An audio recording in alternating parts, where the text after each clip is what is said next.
আমার বাবাকে মেরেছে যে নৌকাটা মার্ডার করেছে, পুলিশ জানে। আমার বাবা, এটা আমার বাবার, এই দেখুন, এই যে নৌকাটা মার্ডার করেছে, পুলিশ সব জানে, তাও কাটকে রেখেছে। পাবলিক দিতে হবে, অভিযোগ আছে পুলিশে, পুলিশ জানে, কিন্তু আমাদের পাবলিক দিতে হবে। আমরা জানি না, বাড়ি ছিলাম যখন মেরেছে, যখন চিল্লাচিল্লি হয়েছে, তাহলে ওরা আমাদের বলেছে, আমরা গেছি দেখছি নেই। পুলিশ ছিল, ও লোকটা, আসামিটা পুলিশ ছিল। পুলিশকে আমরা চাইলাম, পাবলিককে দাও, দিল না।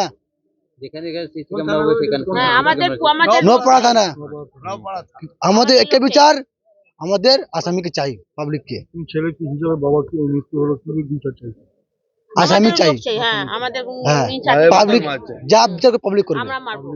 হ্যাঁ, নৌকা মার্ডার করেছে ওই ছেলেটা, কি নাম ওর? অমিত চৌধুরী। চৌধুরী। হ্যাঁ, ওর বড় দাদা নাম প্রদীপ চৌধুরী। না, অমিত চৌধুরী কি করে? Criminal, criminal. আমার খোঁজ করলাম, ওখান দিয়ে মার্ডার করে নাকি এখানে এসেছিল, ঠিক আছে, ধরে আটকে রেখেছে, কিন্তু ওকে কিছু করবে না, ওকে ছেড়ে দেবে, কিন্তু আমাদেরকে পাবলিক, আমাদের একটা বিচার পাবলিককে দিতে হবে। তোমার নাম? আমার নাম গণেশ বাসপুর। হ্যাঁ।